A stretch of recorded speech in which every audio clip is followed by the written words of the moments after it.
fucking well.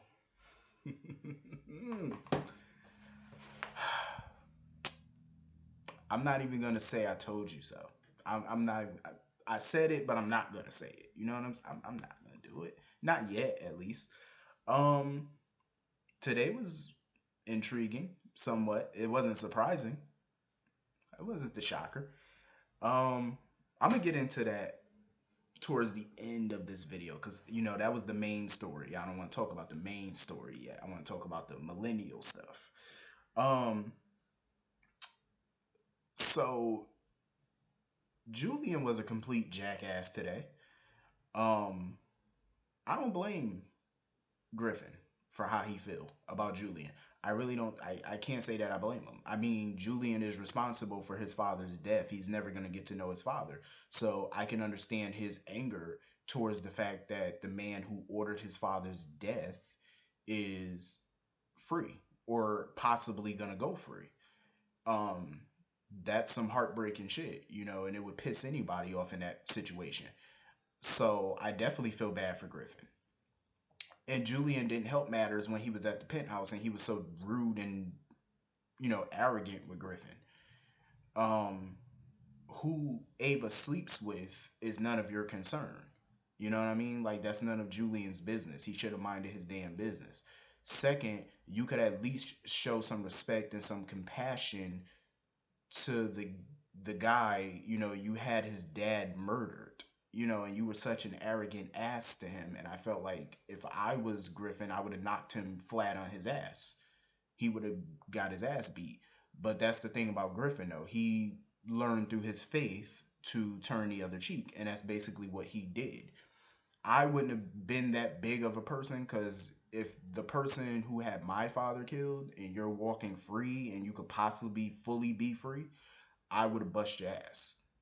Especially when you're in my face being rude, disrespectful, and arrogant and shit. You would have got your ass beat. I probably would have did some illegal shit to you. For all intents and purposes, like I would have just beat the shit. I would have beat the dog shit out of you. Seriously.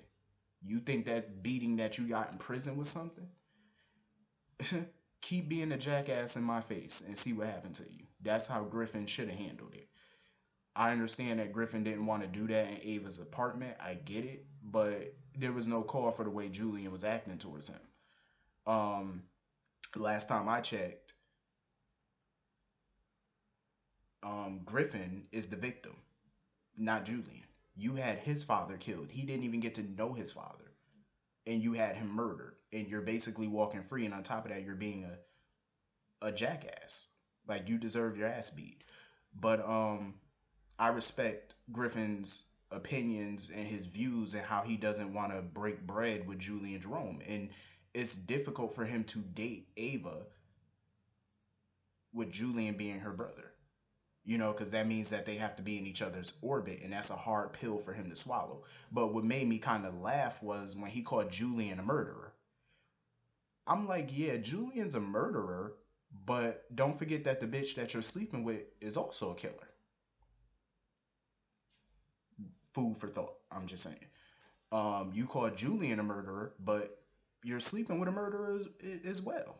Ava's a killer. She's killed. So, it's like, come on. If you're going to throw stones at Julian, throw them right back at the bitch you sleeping with because she killed people too. I'm just saying. I understand that she's on this redemption phase right now, but that still doesn't wash away her crimes. Not at all. Just remember that one, Griffin. Um, but Ava, she came up with a compromise because she doesn't want to,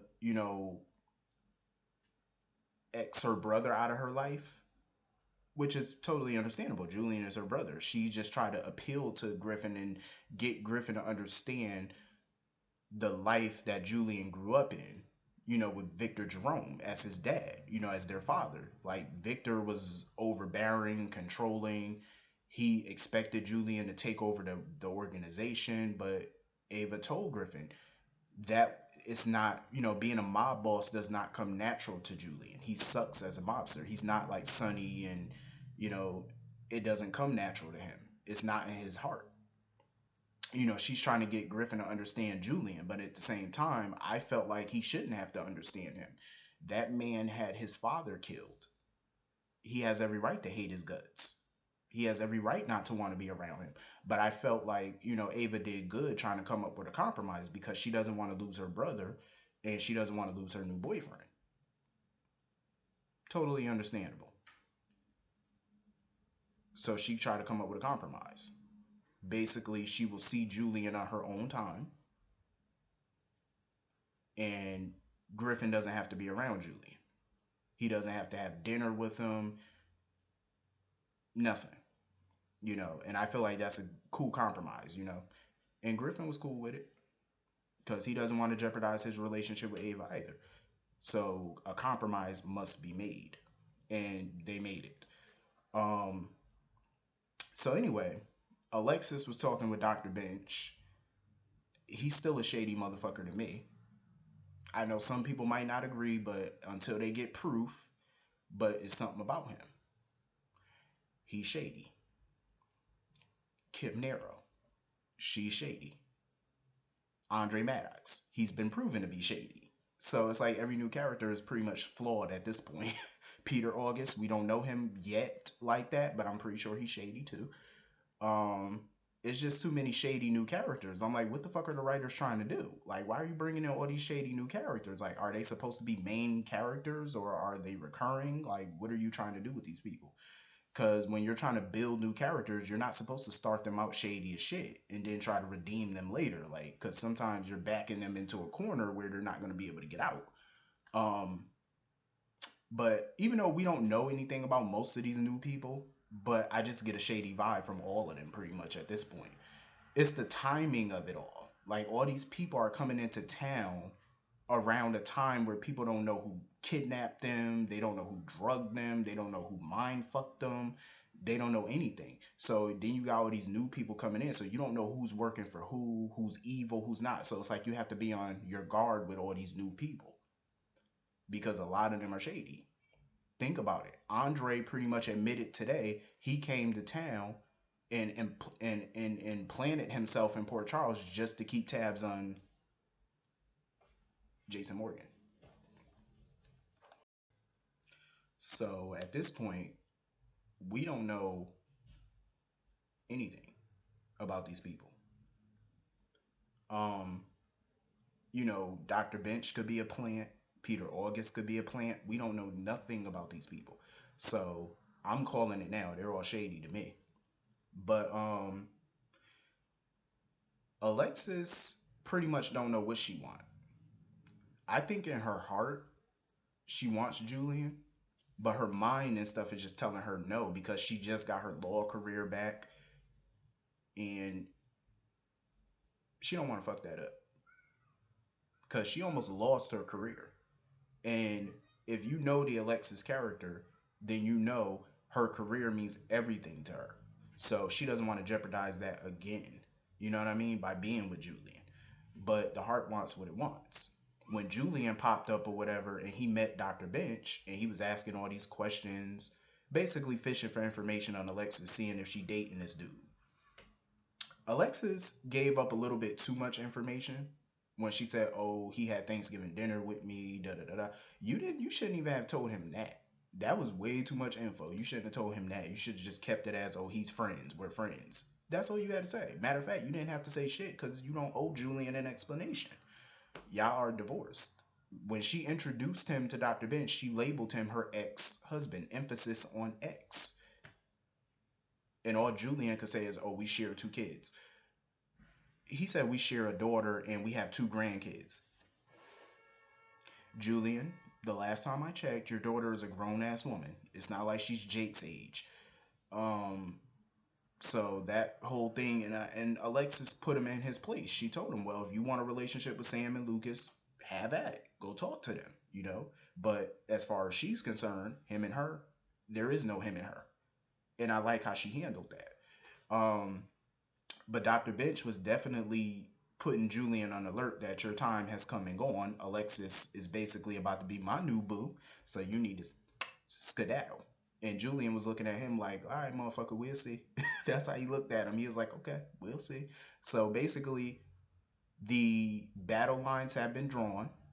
Julian versus Dr. Bench for Alexis's affections. May the best man win. Um,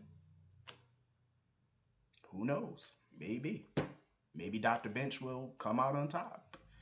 Um, who are you pulling for? Because I have a feeling Julian is not going to stop trying to get Alexis back. He's definitely going to keep pursuing her. So anyway, moving on from all of that, let's talk about the biggie, the main event, what we all came, what we all came here for. Who is the real Jason motherfucking Morgan? Everybody was in the PCPD asking a million questions. Andre was being coy. So yeah, Andre was being coy as shit. He kept trying to explain what happened, why it happened. Everybody didn't give a fuck for his excuses. Like he kept saying, talking about Alzheimer's and stuff. Sam and all them didn't care about all of that at that moment. You know what I mean? They just wanted to know who's Jason, who's Andrew. Get to the goddamn point. He kept pussyfooting around. So then he finally admitted. The person he was sent to Port Charles to monitor was Andrew Kane, aka Billy Miller, Jason Morgan. That's the one who he came to monitor. So he identified Billy Miller as the Andrew, and he identified Steve Burton as Jason. So, ta-da, we finally have confirmation. I've known this shit because the writers, I feel like from the beginning when Steve Burton announced that he was coming back, the writers knew who was going to be Jason. They already knew. And everybody kept saying, "Oh, the twist and the turns is going to be that Billy Miller is Jason Morgan." If you watch the Tale of Two Jasons, then you would know that the twist and the turns is not who's going to play the character, it's the who's behind it and why. That's the twist and turns in this storyline. When Ron Carlivati was writing the Tale of Two Todd storyline, he already knew who was playing Todd. The twist was the who and the why was behind it. That's what the twist was. And I feel like with this storyline, that's what the twist always was about. It wasn't who was going to play Jason Morgan. The twist is who was behind all of this. They still don't know. Andre doesn't know. All his communication went through wire transfers and through third person, like attorneys and stuff like that. So he doesn't know who the backer is. That's the main goal here, is to figure out who's behind all this shit. I already knew Steve Burton was going to play Jason because it makes sense. He's already established on GH as Jason Morgan. Billy Miller has only been on the show for 3 years. He's not that established on this show yet. So why just keep him as Jason? And a pretty legendary character. It doesn't make sense. So I knew they were going to implement Steve Burton back in there as Jason. It makes sense. Logically, it makes sense. And the way that they've been writing Billy Miller the last few months, you could tell he wasn't Jason Morgan. The fact that he had no real emotion when Morgan died, he wasn't really emotionally connected to it. The fact that he told Carly to go to hell, the fact that he told Diane to go to hell, the way he was acting towards everybody, not Jason. Buying a media company, not Jason. None of those things were Jason Morgan like. Getting along or coexisting with Franco, hell no. Jason wouldn't do all of that. Not to say that Drew was buddy buddy with Franco, because he obviously wasn't, but he was coexisting with him. Like, he wasn't growling at him, he wasn't mad at him like that. Whenever he seen him, he was more annoyed by him than anything. Steve Burton's Jason looks at Franco with daggers, like he wants to strangle him every time he sees him. That's not how Drew looked at Franco. He looked at him with some anger, but nothing like Jason Morgan's anger. So there's a lot of differences, and you could tell that the red flags were always there. If you paid attention to the red flags, they were always there, that he was not Jason Morgan. Um, but I can understand why people would want confirmation first. I get it, but for me, I didn't need any more confirmation. All of the stuff that Steve Burton was saying was confirmation enough for me that he was Jason. The way that he was speaking, the way that Billy Miller was acting, it was all reminiscent that Billy Miller wasn't going to turn out to be Jason. It was just logical. It just made sense. Um, Drew was in complete denial. He was in complete denial. He basically accused Sonny of paying Dr. Maddox off. Sonny was like, I wouldn't do all of that. And, he just kept coming up with every excuse in the book as to why he's Jason Morgan. And they just kept hitting him with the facts.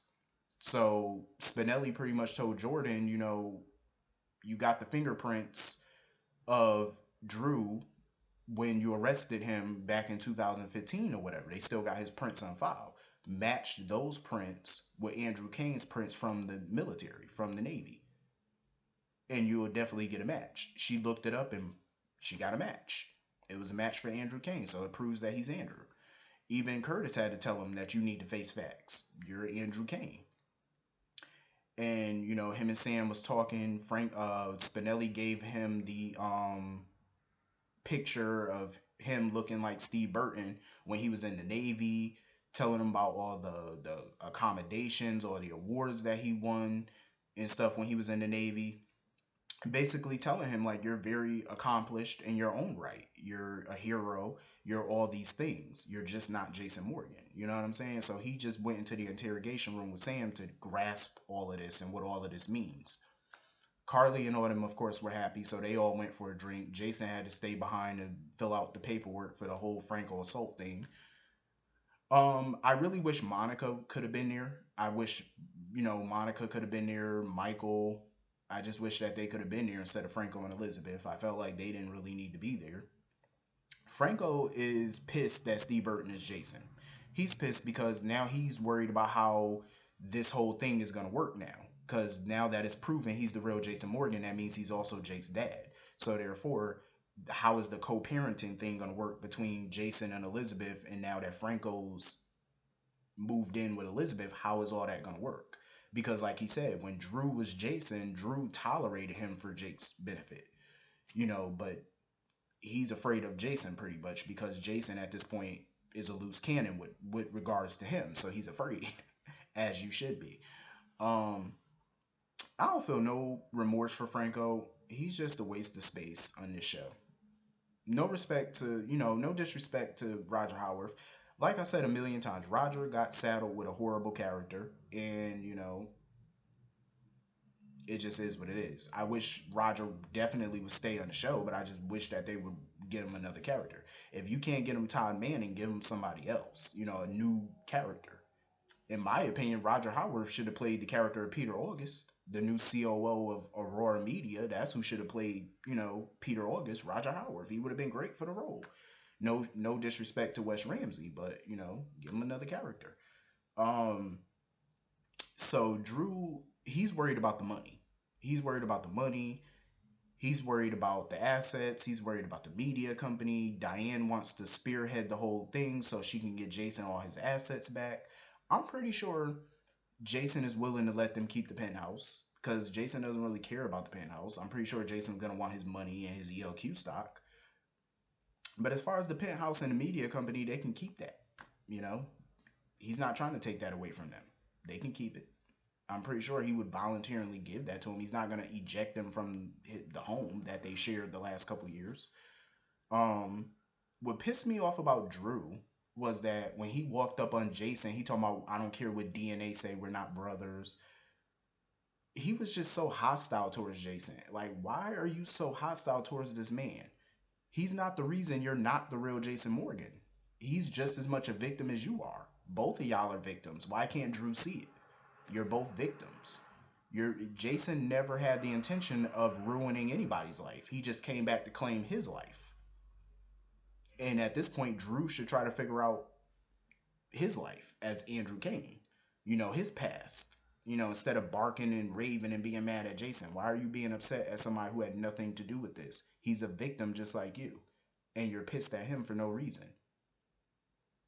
I really wish that the writers would put Drew and Jason together as brothers instead of having them feud like how they did with Todd and Victor. Um, because Todd and Victor were victims too of their mother, Irene, and the CIA. They were victims, but they hated each other. I never understood the hate. Victor didn't try to steal Todd's life on purpose. He was forced into doing it. You know, they were both victims, just like Jason and Drew. They're victims. So why not band together, get along, and try to figure out who's behind this shit? That's what they should do. I just hope that the writers go about doing that instead of having Drew so mad at him. It's like, what are you so angry at him for? He didn't do anything to you. He's not the cause of all of this. You know, he's like I said, he's a victim. You're a victim. Band together as brothers. He's not trying to take your life. He's trying to reclaim his life. And you need to go reclaim your life as Andrew Kane. Figure out your past. You know, I'm pretty sure, like I said, Jason is gonna let them keep Aurora. I'm sure because he has no interest in that company. The penthouse, I'm pretty sure he'll let them keep. It's a freaking house, you know. Yeah, there's a lot of memories there for him, but it's four walls. You know, it's not a big deal. He can get a new place. Um, you know, but overall, I'm just happy that the this whole who is has been answered. Now what we need to figure out is who's behind it and why. That's the mystery at this point. Hopefully we find out. We probably not gonna find out probably till like February sweeps because you know they probably gonna drag this shit out because I heard this was supposed to be a 9 month storyline, so they're gonna drag it out. But I'm just glad that we got this cleared up because this was the major issue and we finally got it cleared up. Um, so now we just got to figure out the why and the who is behind it. And Sam, I guess, is gonna stick around with Drew for the time being. She seems like she's committed to him. I guess we'll see how long that lasts. But this was a pretty good episode today. Let me know what you think in the comment section. Um, hit that like button, hit that comment button. Let me know how you feel about all of this. And I will see you on Monday. Have a wonderful weekend. Stay blessed, and I hope you all have fun this weekend. Peace.